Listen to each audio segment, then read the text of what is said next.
Grenada stood up on March 13th, 1979, a small island, a powerful people who took back their country and showed us all that no matter how small, when we stand together, we can rise.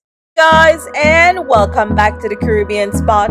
In today's video, we're taking a look at something they don't want you to know about March 13th, Grenada's revolution. Why do they celebrate it? Why has this history been buried? Stay tuned because by the end of this video, you'll know exactly why this day still matters and why the world was afraid of this tiny island. Today marks 45 years since the Grenada Revolution.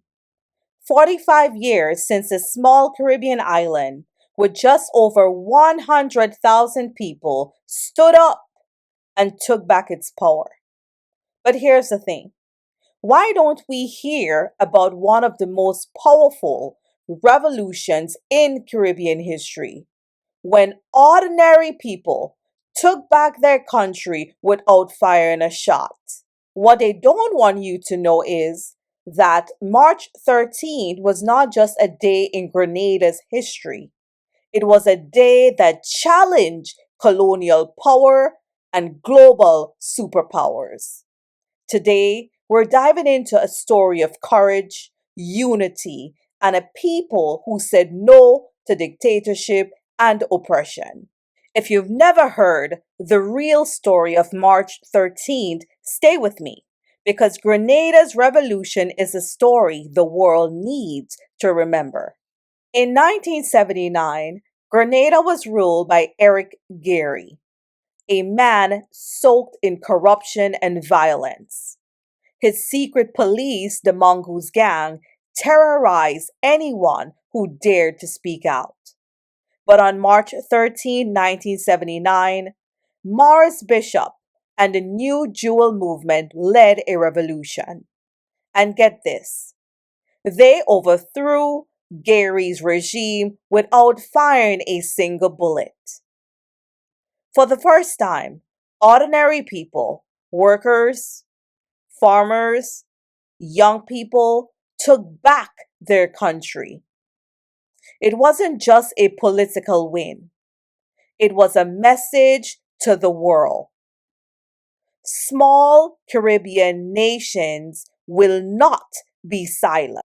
Grenada showed that unity can bring down even the most powerful systems. But what did this revolution actually give to the people? For the first time in Grenada's history, healthcare was free. Education was free. Children from poor families finally went to school. Farmers got land, workers got jobs. Grenada started building factories and cooperatives, products proudly made in Grenada. Women were given leadership roles, a voice in shaping the nation. This was more than politics. It was a revolution of opportunity, dignity, and pride. For the first time, Grenadians were truly in charge of Grenada. But Grenada's success got global attention and made powerful enemies. Maurice Bishop wasn't just thinking about Grenada. He wanted true independence, free from colonial powers. He partnered with Cuba to build an international airport, to open trade and tourism.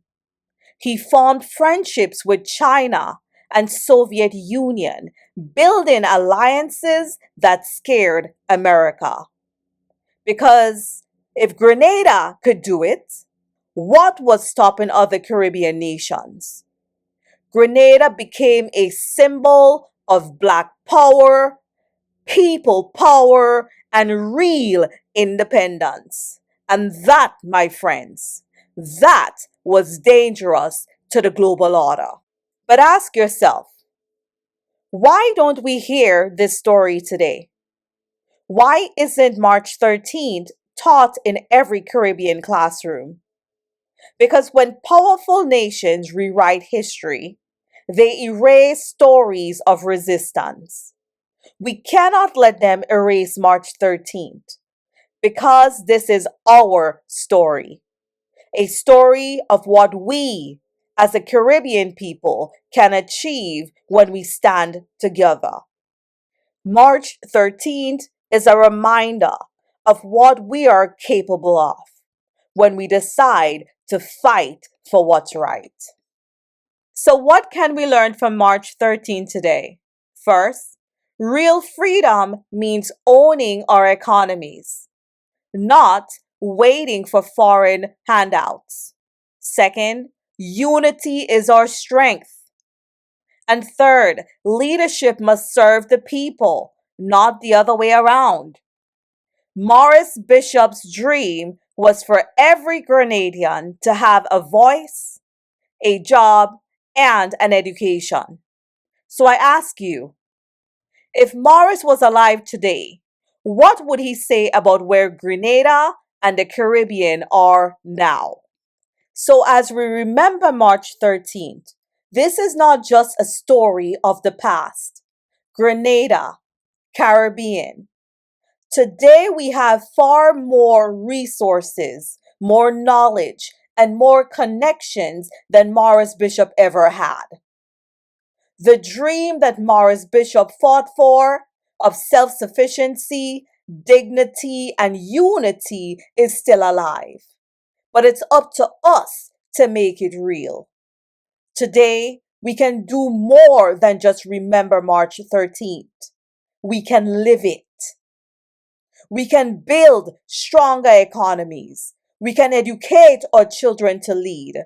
And we can feed ourselves, trade with each other, and support one another as one Caribbean family. But if we are serious about honoring March 13th, we must unite as one people, one Caribbean, and set a clear goal for real independence and self-sufficiency.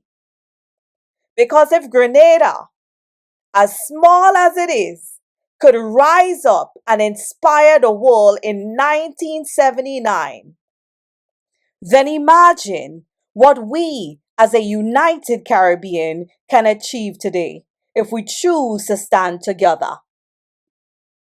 March 13th reminds us that together we are powerful beyond measure.